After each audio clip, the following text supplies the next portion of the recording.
if you're replacing brake lines in the Rust Belt, you want to use this copper nickel alloy brake line.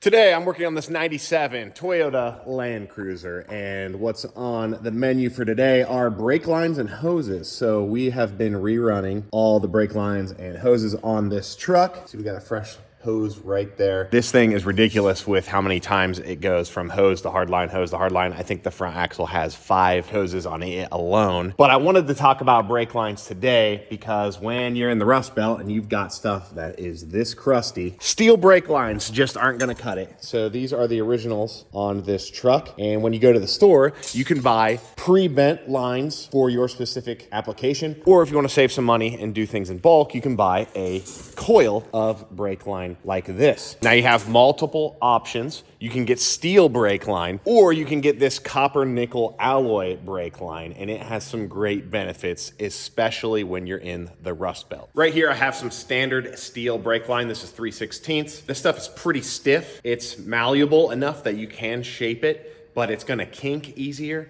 and it's a little hard to get tight radiuses or to really get it how you want. But the big thing here is corrosion. These do not come with very strong coating, and since they are steel, they're going to rust. I've done a few vehicles where I've replaced these, and within 3-4 years, they're starting to have issues rusting again, and it's just not worth it. So you're gonna spend a little bit more, but this is the copper nickel alloy line I was talking about. It is much more malleable. You can get nice tight bends without kinking it. And the big thing is corrosion is not nearly as much of an issue with this stuff. It's gonna last way longer. You are gonna pay a decent amount more for it, but it's definitely worth it when you don't have to do the brake lines again in 5 years. And that's why